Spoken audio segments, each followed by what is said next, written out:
I'm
gonna take you, baby.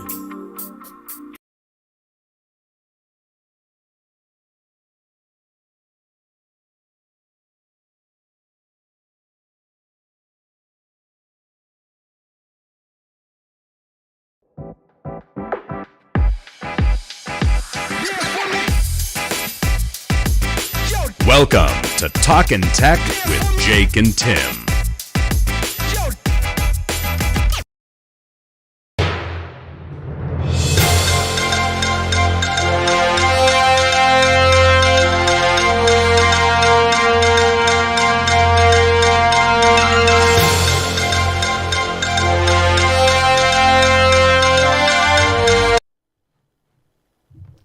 Hello and welcome back to Talkin Tech with Jake and Tim.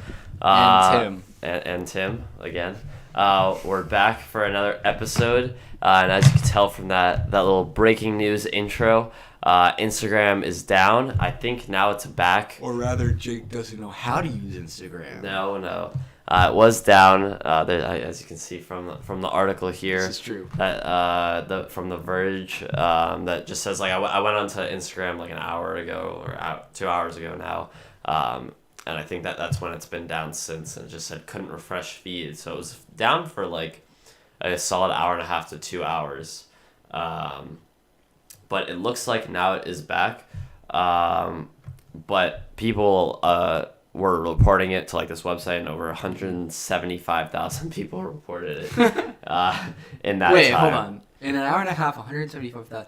I feel like that's disappointing numbers. Assuming most well, I guess that's a bad assumption that most users would report it. Most people would probably just give up. People. Yeah, that's the only reason I did it was because I was checking. I still feel like that's not good numbers. I feel like Instagram's folding. Yeah. There we go. Now the article's updated. So Instagram was down, but now it's working again. So it's down minutes after 6 p.m. Eastern time, but back by 7:30. So I guess it was like an hour and a half. Yeah. In an email to The Verge, a Meta spokesperson was saying that we're aware that people are having some trouble accessing Instagram, but we're working and doing our best to get it back as quickly as possible. Did they state why it might be why it was down? Nope. Let's see. At 7:20, added comment from Meta spokesperson confirming the outage, but nothing yet. I'm sure we'll hear why it was down at some point this week. I sure hope so. But considering that Meta also, do they provide like servers for like other companies? I don't think so. If they do, it's not a big part of their business. Usually Amazon Web Service has the majority of that market share. Yeah, and Google I think also has like a decent amount. I don't think Meta has a huge. No, I think they actually use AWS. Oh, for real? That's then yeah, I doubt it was an Amazon thing. I mean, you'd see much if it was an AWS issue, you would have seen it everywhere. Like because everything would have just AWS like everything would have supports gone down. everything. Like it's crazy. But anyway, yeah, I doubt that was an underlying server issue. My guess is it was like a bad patch or something they were trying to. The one dude that was like coding accidentally typed in like a comma instead of like a period or something. He's like, oh crap! Like the entire app goes down. To do like a semicolon. Yeah. Yep. Sucks. Not happy about that. But, well, that's okay. Yeah. But it's back now, so no need to fret. Instagram is never my vice. That's never the one I can guess it's TikTok. It is. And YouTube. But I really don't consume that much Instagram. Yeah. That's fair. I don't see it sticking around for that long. Instagram? I think since Meta has bought it, it is completely gone down the drain. There's just so many ads, and I get so much like content in the middle of. I just feel like it was a poor acquisition time. I mean, think about what Instagram offers that other social media platforms don't already offer. Like, Visco is taking a big chunk out of their like personal sort of side of it. TikTok has completely consumed the videos. Their like Snapchat has the stories already. Snapchat has already done stories, and because Snapchat is a much more effective like personal communication social media website, I think they'll hold on to that more effectively. Like I just don't see a huge like market share for Instagram moving forward, especially as other social media companies come in to take their space. And I agree that I don't think Meta's acquisition has been beneficial because of the push for ads. Well, it's just like, I understand like some ads, but it's just like constant. Like, see, that's the only, like every 2 posts on my like home feed is an ad. And then the other thing is that they just keep shoving other people's like content that I don't follow like in my face, even though I just want to see the people that I like. You follow people for a reason. Yeah. No, I agree with that. But I also think it's just it was a poorly timed acquisition, and it was going to be going down. It was going to go down soon. I mean, that's a weird thing about social media companies is they're very often temporary, or at least they move cyclically in terms of popularity. Yeah, I wouldn't say they're temporary just because we don't know yet since they've only been out for. But there's so 10 years. I mean, there's so many that already have gone. Like already. I guess like Vine, MySpace. I'm sure you can come up with others that just aren't coming to your mind now. Yeah. And I just think a lot of these are going to be moving that direction. So. Yeah, we'll have to see. And I'm sure having random outages like this isn't helping. Nope. Sorry, Instagram. And I wonder if that also took out Facebook or if it was just Instagram. But I didn't check, but the fact that this article didn't didn't say mention it. Yeah, but also no one uses Facebook, so like. Well, of all the people that complain, I feel like it would be the boomers. Yeah, it would be my Facebook is not working. Yeah. I'm sure I have some family members. All the Karens posting online. Yeah, they try and post that their Facebook is down on Facebook. Yeah. Like, why is it not uploading? Yes. I'm sure we would have heard something if it had taken Facebook down. Which means it could be actually not an overarching meta thing. It's probably an Instagram, which is what makes me think it's probably not a sort of. Also, the fact that they got it up so quickly means. True, it was probably just a little. It probably wasn't. If it was an overall meta thing, you'd also hear about WhatsApp being down, and that cannot happen. Yeah. Which when it didn't it go? It went down earlier this year, and Telegram got like 500,000 more users in like 4 hours or something. Ridiculous. Because WhatsApp is used so often for international business too, where like time is money, and you can't afford to sort of leave that, wait for it to be fixed. It really did, Telegram really did get a huge boost from that. So Yeah. Next up, for all you Windows users out there, Windows 11 users, this is the headline, Windows 11 users can now link their iPhones and use iMessage from a PC. this actually might get me to download Windows 11. Yeah, I'm gonna be honest. Yeah. So Microsoft promised to make its phone link app available for iPhone users so you can use iMessage from a PC by mid-May, and it's May 15th now. This is when the article was written.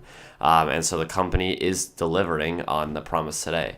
Phone Link allows iPhone owners to connect to a Windows 11 PC and send and receive messages via iMessage, make and receive phone calls, and send any phone app notifications to the PC or laptop. Yeah, I've been holding out, and I've been sticking with Windows 10 just because I hate It works. Windows updates, Yeah. and it works, and it's fine, and it doesn't waste my time. But this is actually something that would be pretty handy, I'm going to be honest. So I might download it. Yeah, so it works with your iPhone over Bluetooth for calls, messages, and notifications. So you do. It looks like you will have to have Bluetooth on your computer if you don't already. Do you have it? I have it. Yeah. All right, so you're good. It's built into my motherboard. I mean, even if basically any motherboard that comes with Wi-Fi usually comes with a Bluetooth connection. Yeah. And if your motherboard doesn't have Wi-Fi, you probably bought a Wi-Fi card, You and can that buy a little- almost always comes with a Bluetooth connection. Or you can buy like a dongle for like $10 on Amazon. Like it's very easy to hook it up if you don't have it. But yeah. This is fascinating that they were able to find a workaround. I was gonna say I'm and sure how they they're the didn't first get ones to. Apple's love for this. Oh yeah, I wonder if Apple is like drafting up something. I wonder if there's anything they can actually like do about this. I mean, I don't think there is, but I do wonder if we're gonna hear about like a lawsuit in like a few months. But here's the thing: is I get the impression that any lawsuit they're gonna drop is gonna get smacked in the courts for right to, or for just accessibility. Yeah. Like the I courts agree, I'm just, historically don't yeah. love Apple's kind of stranglehold on their ecosystem and on their tech and their software, and especially now recently there's been a huge push against them, in the courts, and so I feel like Apple's mostly been trying to avoid it just by making it too painful for anybody to try and implement it. Put it this way. I think Apple knows in the next few years they're going to lose in the courts in at least this area of proprietary technology that they're trying to hold on to. There's been a big push away from it. Consumers don't like it. Huawei doesn't like it. It's very unpopular. Now, Apple, for a while, has tried to get around that basically by just making it too painful, too costly to either A, make a workaround, or B, sue them for it. Because Apple's rich. They can afford lawyers, and they make their technology intentionally hard to work with if you're not already part of their ecosystem. And so it really would have taken something like Microsoft or Android, which they've been starting to sort of take chunks out, or take bites at them, in order to sort of challenge that. And I think they've been waiting for the signal from sort of the government and the current prosecutors' kind of patterns, and that they have a good chance in this lawsuit. And I think recently being relative for both business and the courts, meaning the last like 5 to 10 years, because that's how slow these things usually move. But recently, they've seen, I think I've seen, and I'm sure the smart folks in Microsoft have picked up that clearly this is not something that the government wants to sort of stand by and wants to uphold in the courts. I think the only way that they would do something about it would be, and I think this did happen like 2 years ago or something, where someone came up with a subscription service where you could pay, and they had their technology that would then let you like message from iMessage on like your PC or your Android. But if people are collecting money for like someone else's like services, I think that would be the only way that the courts may do something. Oh, I'm sure they wouldn't love that, because you can't profit off of someone else's technology. Yeah. That's not how that works. Now, I'm sure their argument would be, oh, we're not profiting off of their technology. We're providing a subscription for a solution. yeah, to exactly. A solution to a problem, which is what a lot of software companies do. They provide subscriptions so you can make things work together that otherwise wouldn't, or at least things work smoother than they otherwise would, which is what a lot of software companies do. And that's where, like, some guy making a startup business to try and do this is going to get absolutely demolished in the court just because Apple can pay for the best lawyers, like, and they've been litigating this stuff for years because that's their whole game, like, so they're really good at it. Like, so that's somewhere where, like, yeah, I'm sure that company would have failed, or not would have failed. I'm sure that they got probably eviscerated in the courts.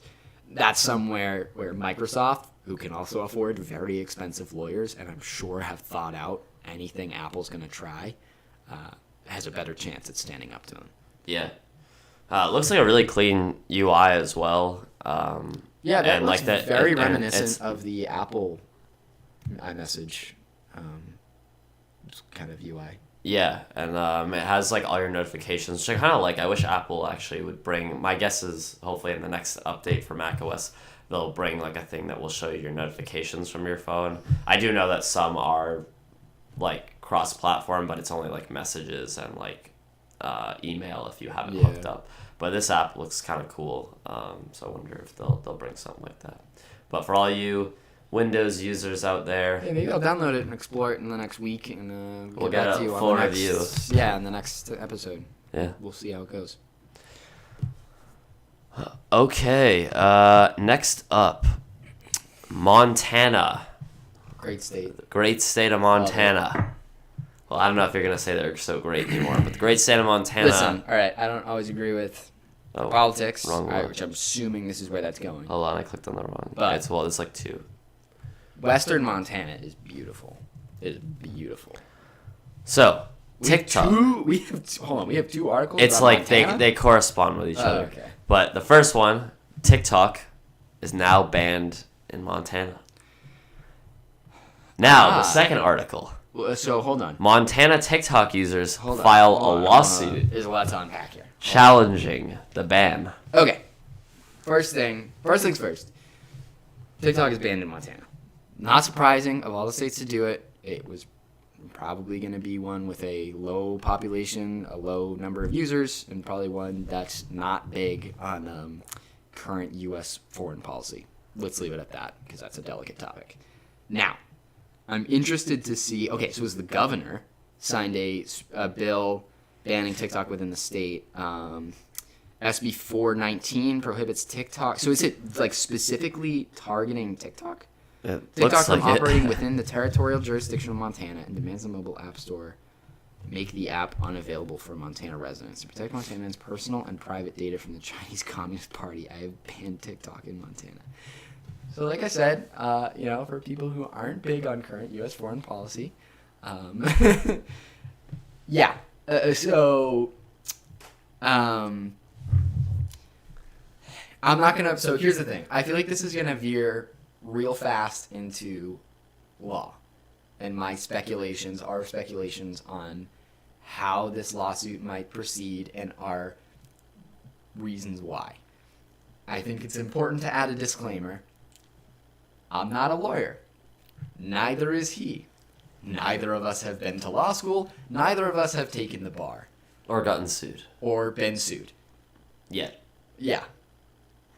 So take all of this with a heaping dose of salt. But given the recent, especially given that this has just been heard in the House, or this topic has just been discussed in the federal government, and it was decided that, as I remember the outcome from that particular hearing was basically like, we're going to let it run for now. Right? I believe there wasn't a forced buyout. There wasn't, and there definitely wasn't any sort of ban. So given that it was considered safe for national security, now yes, Which I don't know if I still don't know if I buy that. Regardless of what whether or they not you said- believe that. What they said was, yeah. because I think, I mean, we already discussed this in earlier episodes. I think it was episode 2, I want to say. Anyway, of this season. 2.5. It's season 2.5. I believe it was episode 2. Anyway, there's only 4 of them. Go watch them. Anyway, so now that said, states do have individual rights to ban or allow certain services and goods from being provided in their territorial borders. One of the best examples are things like marijuana, right? Marijuana laws vary from state to state, regardless of the federal stance. Now, that said, do I think this bill will be upheld? Honestly, maybe. So the first thing that people are probably going to argue, and I'm going to open the next article about how they're challenging this. My guess is, yeah, it's a First Amendment issue. It's protected on the First Amendment. It's a platform for speech. And my guess for Montana's defense to that is, well, we're not restricting speech.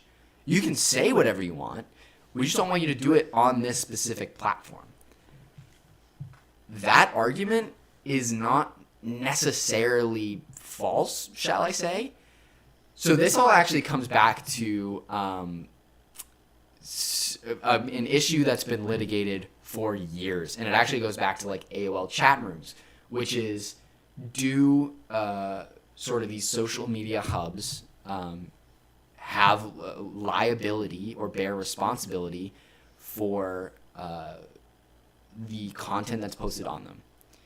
And generally, what has been decided is no, they don't have the responsibility for censoring or otherwise monitoring content. They just made the. They just Made they that. just provide the platform, right? That's their gig. Now they can. They're privately owned businesses. So great example is like recently Twitter and Facebook have been censoring misinformation, have been banning lots of users. They can. They're private businesses. That's not a First Amendment. As much as you'll hear politicians scream that that's a First Amendment issue, it's not.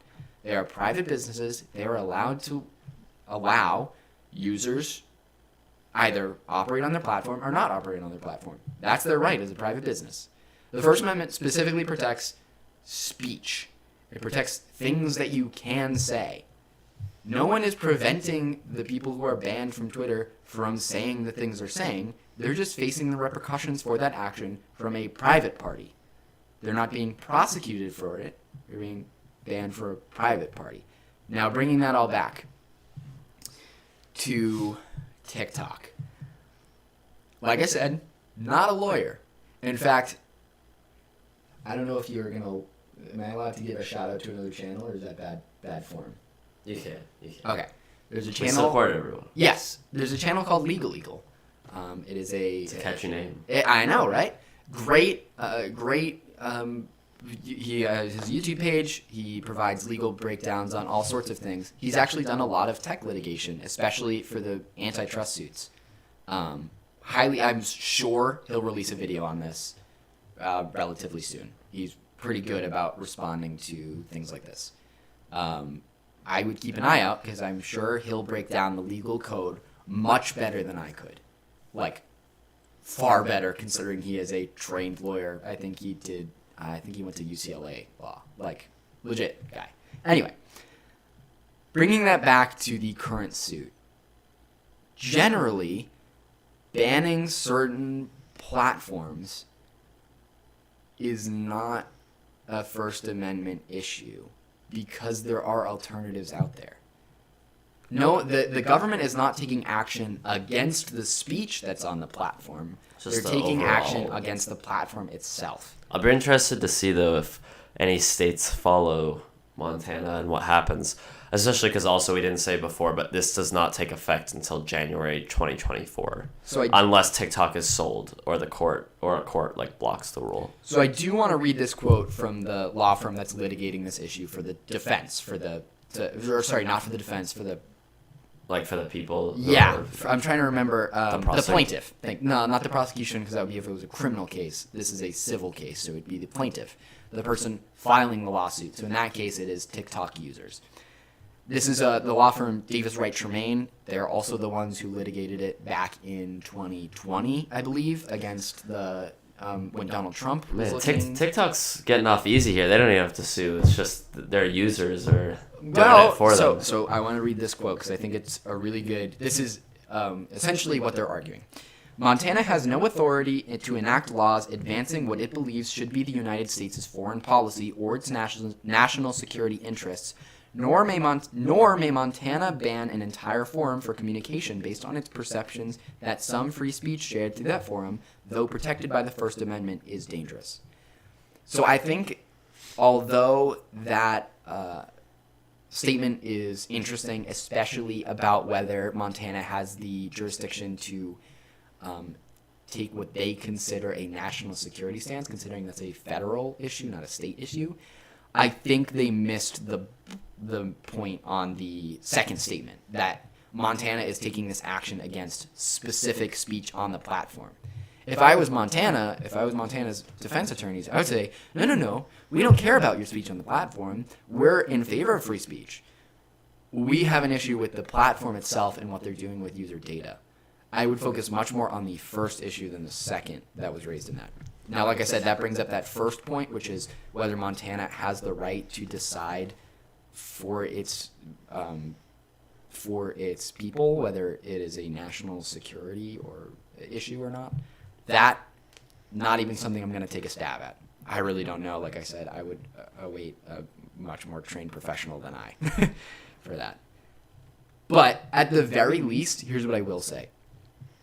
Unless there is some form of injunction, which would be an order from the courts that says you're not allowed to carry out this action until it's litigated upon, which I'm sure will be filed. It's probably already filed.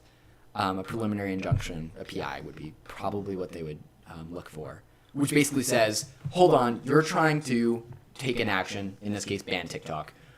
We're not sure if this is right, so the court would order them, if they win the PI, to say, no, hold on, you can't do that yet. Wait until we've decided whether you're allowed to do this, and then if you can, that's the issue is moot, and they'll do it anyway. Or if they can't, obviously, they won't. I'm sure they've already filed a PI, but until that has been decided upon, which I assume will probably be done. Usually PIs are looked on pretty quickly, especially for something that's divisive, probably in the next couple of weeks. If they lose the preliminary injunction, i.e. if users lose it, it will be most likely banned, and there will be no users in Montana until the issue has been fully litigated upon, which might take years. Now, so they have 8 months to get in all of their... My bet is that they will win the PI, especially with First Amendment issues. The courts really, really, really hate stepping in and limiting speech in any form, whether it even is a free speech issue or not, whether it is a First Amendment issue or not. Far more likely, they'll say, yeah, hold on, this is something that we're not sure about, so until then, let's keep the status quo. Most likely that's going to happen. But in the case that they do lose the preliminary injunction, we might see a brief pause to posts from Montana. Yeah. Again, like I said earlier, I'll be interested to see if this starts some sort of trend or anything like that. I would love to see a graph for VPN usage in Montana. Yeah. I would love to see that, yeah. Because I bet you'll see a big spike. Yeah. Next up's a quick one. I don't know if you saw this, but Linus I did see that. Is now stepping down as the CEO of Linus Media Group. That's got to be really weird then for, like, the next person to be like, yeah, I'm the CEO of Linus Media Group. But I I feel guess like that happens a lot. I guess Like, if you're like the founder of a company, you don't you're have to fine. be the CEO. Yeah. Um, A lot of times they take positions as, like, say, president when they step back from the board. Yeah. Or step back from the CEO. from a more active position like CEO. They'll become like chairman of the board of directors or president of the company, which is a much more passive role. You still have a lot of power in that. Don't get me wrong. Usually the chairman of the board, the board itself will they get to choose who's CEO, but usually the chairman has a lot of sway in that. And him and Yvonne still own the whole company as well. So they're giving it to the new CEO is going to be his old boss from NCIX, Which is so Terrence something. I forget, but he's Taryn Wong. Taryn Tong. There we go. He's had him on a few videos. At least talked about his time at NCIX. He was there at the roast of the roast. And I remember really when NCIX was liquidated, he went to the liquidation auction. And he was there, I believe, or at least he talked about his time there with his former boss, and he spoke highly of him. And understandably, if you're going to hire him as the CEO of your new company, he's got to be good. Pretty good. Well, he said he's been like high up at like Dell and like another company. I mean, it's Corsair. So he's a well-respected like guy in the tech space. He certainly had quite an influence, and I think it's important to note that at NCIX, I believe his position was part of a content creation kind of subdivision, I believe. Yeah. So I do want to point out that he's in the tech world, absolutely. He's also had some experience in the content creation and reviewing sort of portion of that, which is obviously what LTT, or Linus Media Group, rather, does for the most part. Yeah. And so Linus will be shifting over to a new role called the Chief Vision Officer. So basically, he won't have to deal with like the day-to-day like It's made up BS, basically. Yeah. No, but yes and no. He did make fun of, like it said, it's stupid BS sounding made up role, but it does make it so that he can focus more on like being there for the videos and also what the company in the future is going to be to start new channels, whatever. Honestly, stuff with the labs. Honestly, to me, what this sounded like is he has clearly always had the vision of Linus Media Group growing into a large form company. He's not running it like a YouTube channel anymore. He's running it like a company. It is already, isn't it? Which I think is a great idea. Don't get me wrong. But part of that is, especially now that it's grown to over, I believe he said 100 plus employees, that's nuts. The actual day-to-day operation of that now takes a lot of your time. And so I'm sure I actually watched this video. He does elucidate a lot more on this. But part of the problem is now you have to run a 100-person company and all the, just straight up logistical issues that come with that, in addition to doing making videos, which is clearly where his passion lies. And so I think and then also time for family. His kids are growing up. And so what he wants to do, which I 100% respect him for, and I think was the absolute right choice, is say, you know what? I'm not logistically inclined. That's not where my passions lie, and thus that's not where my best work comes in. You know who does do that really well? A lot of other people who don't have the same kind of I don't want to say the same kind of stake, but clearly starting YouTube channel is a very personal thing. And you want to have absolute control over the media that goes out. That's not the portion that you would ever hand away to someone else. So of course he's going to take that part of it. That's where his passion lies, and that's where his responsibility is, as far as I'm concerned. Yeah. But the logistical portions, absolutely somebody else can deal with that. He doesn't need to do that. So I think this was an awesome move by him. Agreed. Especially now with like the stuff with labs and then the software that they're that website where you can compare different components. And stuff. I was surprised as soon as they started really partnering with Floatplane. I was surprised he didn't take a more passive role in the management side. And I think honestly, partnering with well, don't they work with Floatplane? They created it, right? No, they started it. Oh, they did? I thought it was a separate business and then they purchased it. Oh, I thought that Luke, he was Luke started it. I could be wrong. I don't know. The point is, I believe they own them now, whether they definitely own them now, or a subdivision. I was surprised once they started creating these kind of companies within companies, this kind of nested formation. I was surprised he didn't step away. Now, honestly, my hunch, and I don't know this for sure, my hunch is he kind of did. I get the impression that Yvonne came on to the team mostly as a managerial role to deal with that logistics stuff.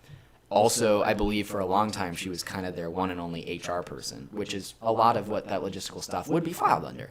So I get the impression they kind of made do with having Linus deal with some of it, and then a lot of the. And then they also had Nick Light, who was and they had there, Nick, who's yeah, like he was who still doing there. Stuff. And so I just looked up. So they did found. They did, okay. Full plan. So they've grown that business Yeah. as well. So it's like, and that has a whole separate team that like Luke. That Luke heads. Yeah. I love Luke. He's a great dude. Yeah, he's cool. Do you ever you remember the guy from Short Circuit who also worked here? His name was Jono. Yeah. I guess he switched teams. He's now working for MKBHD. So I was watching their like the studio recent video, and I looked it up, and they were like, oh yeah, Jono's a trader. Like he switched teams. He seems like a cool dude, but yeah, I'm sure there's no. I mean, those channels work so closely together. Yeah. I'm sure it was like they would have had the courtesy. Well, to his be like, tweet. Hey, look, we're hiring Jono, just so you know. Like The tweet that came up, it was like he was recording like a video for Short Circuit or whatever, and he happened to be wearing like an MKBHD hoodie because they all like have him or whatever. And I guess I don't know if Linus posted it. It was like, oh, like what a traitor, like haha. But this was back when he was still working for him. That's and so then funny. he like retweeted it and was like, this didn't age well. This didn't age well. That's so funny. Yeah, I'm sure that's fine. But anyway. But yeah, so he's stepping down. So that's really interesting though. Yeah, this I think is that's the first time fascinating. I think that in probably most of YouTube that this is happening, or at least that I know of or heard of. Honestly, I think it's definitely one of the first times we've seen it publicly. Privately, I bet this happens quite a bit. I know this has happened with a lot of the. Interestingly, a time when this happened and it didn't go well is what's happening with the FaZe Clan right now. Oh, so yeah, FaZe they're all Clan. going down the... So FaZe Clan had all their channels, obviously became incredibly successful, ended up selling major portions of their business to private investors and sort of made a company out of it. And the company has been doing stuff that they really don't like. So I think that's a big part of what, like, the vision, his title is he has control over the direction of the company. I am sure that is directly to make sure he can ensure the safety and viability moving forward, because that's something that FaZe lost in their deals. Now, I do think there's a reason for that. Linus is a pretty savvy businessman. He's been doing this for a long time. FaZe was effectively a bunch of teens who got rich, and of course they did poor things with that wealth. I could have seen that coming a mile away. It's what always happens. Look at Justin Bieber. Like, that stuff happens. So, I'm sure he just went about this a much savvier way. But like, I would be surprised if like major channels like Mr. Beast. I mean, I know he's gotten offers to purchase his channel outright. I'm sure a lot of the behind-the-scenes logistics stuff is passed off to people that we don't see. That's true, yeah. Channels Well, I'm like- sure he has like 20 people that channels like manage whatever. PewDiePie. What's the one? The news show, W3 Productions, right? I'm trying to think of but a lot of these major kind of conglomerate like channels, film theorists, same thing. Like, they have so many different subsections of that business now. I'm sure most of the behind the scenes work is done by some sort of managerial team that I don't know what their titles are. They probably function a lot like having a CEO and a creative director. That's effectively what Linus is working as, I would say. The more common title that would be used in a lot of companies would be something like creative director. Great. That's so he said that in the video, but Yeah. he also wanted to do like the vision of like the company and whatever. And like I said, I think that's sort of to protect. I still probably would have his- gone with chief creative officer, but I do understand that he wanted more of the vision. Yeah, CCO. I mean, whatever. It seems like this is going to be a good thing for him. Yeah, he His can mental spend more health time for his and family, his- mental health. Yeah. And I'm sure one thing that I think often gets lost in this, that usually reflects in their work. I think we have a lot of really interesting, really enjoyable videos to look forward to.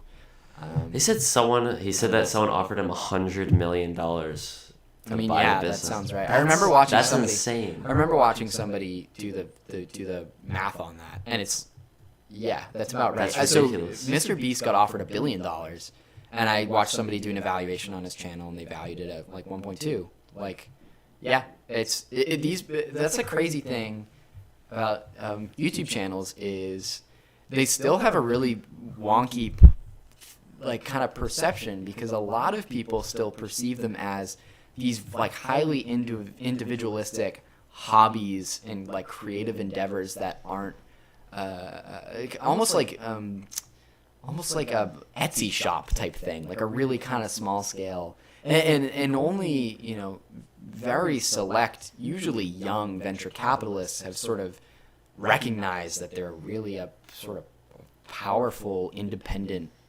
platform that can be wielded for better or worse, and so I think we're entering an interesting age where content will be functioning as a business and can be purchased and manipulated like businesses.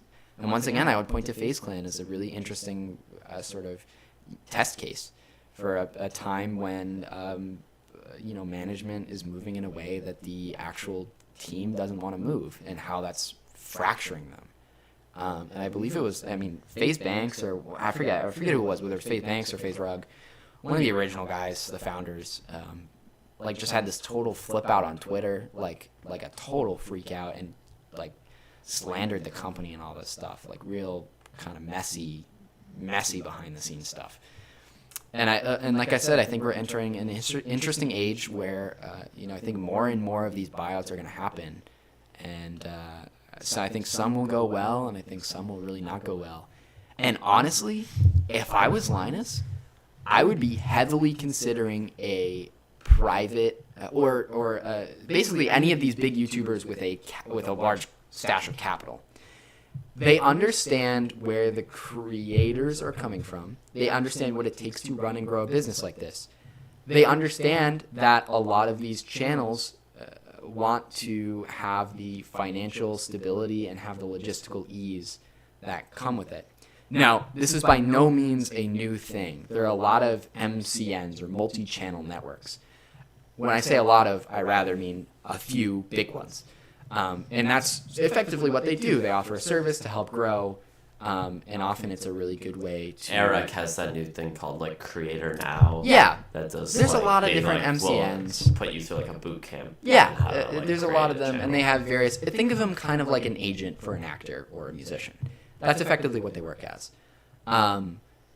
If I was Linus or MrBeast, because MCNs are widely hated, honestly, among a lot of creators, because... They're rarer now, I think, right? I they used to be a they're becoming huge less thing. popular. Yeah. Just because it's a lot easier to break into the industry now. But if I was Linus or MrBeast or MKBHD or any of these guys, especially the tech ones though, just because they also have the hardware to facilitate it and the editing know-how and all that stuff, I would be considering starting what is effectively an MCN. And like I said, they have kind of a negative connotation among creators, so I wouldn't advertise it as that. But effectively offering support. I feel like Linus out of all of them would definitely be the one I feel like to do that. 100%, just because I think he's the most business minded and sort of the guy who understands the kind of marketing side of it and the business side of it more than I think the others do. MrBeast does to an extent, but Linus, if you do that, hit me up on not Instagram because they're down, but give me 5% market share in that because I gave you that idea and I'd love to work with you on it, Linus. Let me know. Another great example is probably be working with Taryn by then. Hacksmith Industries is another one. Yeah, they get a lot of private investment in the form of capital because they do weird stuff with it. I don't know if you watch Hacksmith Industries. I do. Yeah, they do some cool stuff. But they're another one, especially for and this is where I feel like it could be really cool if they made their own niches. If MrBeast targeted for instance, vlogging channels. Linus targeted smaller tech channels. If Hacksmith targeted smaller, kind of craft-oriented channels. I think it'd be really cool if you made these kind of small-scale conglomerates that help each other in their own more formal way than just guest videos or collaborations. In a more formal business sense, I think it would be really advantageous, especially in lobbying YouTube against sort of negative policies that they do, because Lord knows YouTube has a lot of them. they could function effectively like a union. I think it could be really interesting and a really smart I agree. Yeah, business no, move. that's a good. That's a good idea. I wonder if we will see Linus, that in the future. hit me up. Well, especially because once creators like we haven't seen like a ton like retired, but like once Yeah. they retire, if they want to have still equity in like other ones and be retired, sure. like that could definitely be a big thing. I do think with Linus's channels though, especially all the other ones like that's not LTT, but I do think with LTT it'll continue past once he's retired. Because I you agree. see videos now without him in them and they still perform well, but especially those other channels, well, they have like Mac Address, who like Linus is never on. Yeah. They have Short Circuit, which he like sometimes will feature Rarely, on. though. Tech Link. I'm gonna be honest. Yeah. I agree, but I think YouTube is still too new, and the business and more formal side of it is so underdeveloped. I don't think we know what YouTube will be or look like in 20 years when Linus is of the age where he might consider retiring. Not to say that Linus couldn't retire right now. He totally could. But I mean like financially. But I get the I don't think impression he'll want to. I get the impression from Linus he's one of the people who takes pride and has passion in his work, and he genuinely enjoys it. And so that's not something he's going to hurry to, is retirement. He's not trying to be a millionaire by 35 and then get out. Like Well, that already happened.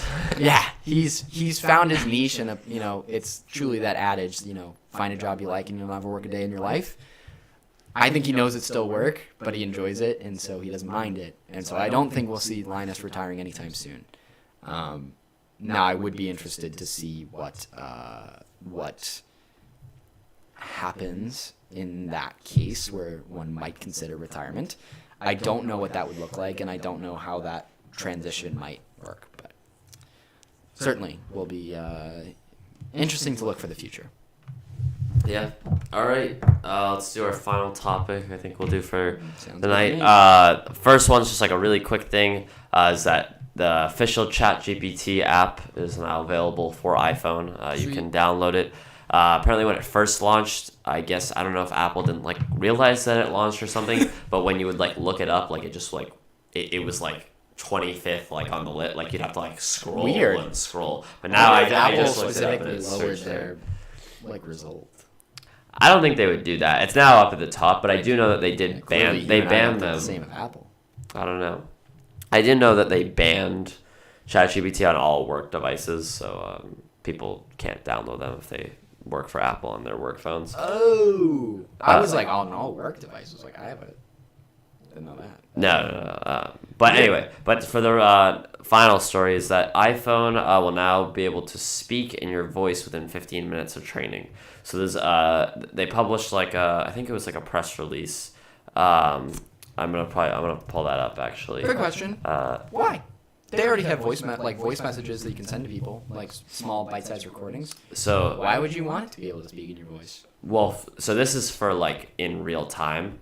And so they're pushing like this huge update for accessibility. So for people that like are deaf or like cannot speak, this will be able or have like a condition where it's going to get worse. They know it's going to get worse and not be able to speak. This will let them train their voice so that way then they can type to talk. Sure. Look, here's the thing. This is for sure going to be used for like pranks and stuff, and I think that's fine.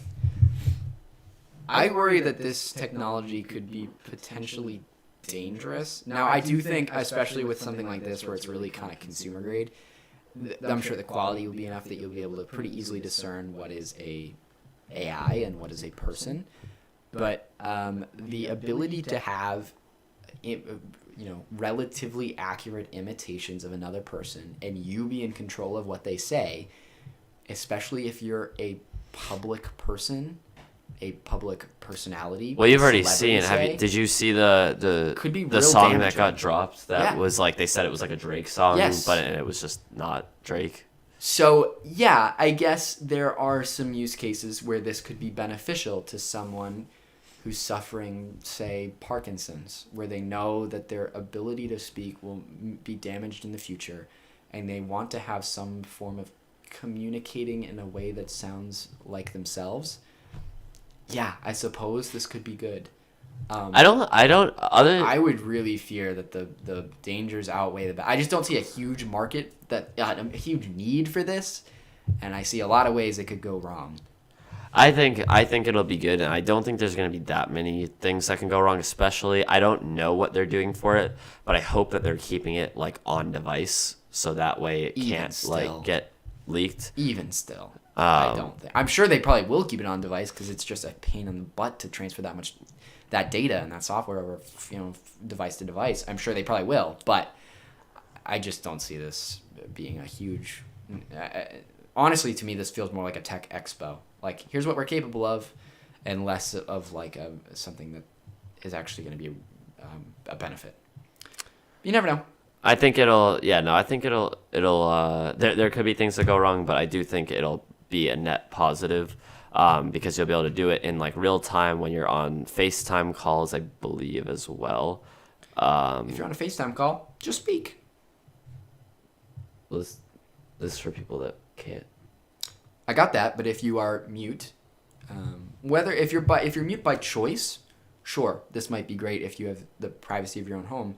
For people who are mute medically, how are they going to train their AI to talk like them? Well, it's supposed to be but before it actually happens. So, I said, maybe in the market where there is a foreseeable with a recent case. Diagnosis of ALS. Sure, ALS is a great example of something that might, a user base that might really appreciate this. But yeah, so they're starting to roll out like a whole slew of different new accessibility stuff. So my guess is I think it's coming out in a software update, or it'll be out for iOS 17. But they're actually going to do like a whole new interface for like iPhone and iPad that makes it like easier. It has like a list view for like apps and stuff like that. And then obviously it'll speak to you as well. When it comes to like the Photos app, they have like a new Photos app again where everything is like bigger and easier to navigate. There was another one on here as well. Like that stuff I'm all good with. I think for maybe it was phone app or another app as well that was good. There's this other one for like there's a video where if you're holding it up to like in this case it's a microwave, and it will, if you hold it over like the buttons, it can see the outline and read you like the text either out loud or just put it on the screen that's like bigger. Super great with like that's awesome for people who have visual impairment. Sick. I just don't see a big danger with those additions, and I think that there could be. The limits of human imagination for this stuff is terrifying. So yeah, we'll see. So we'll have to see what happens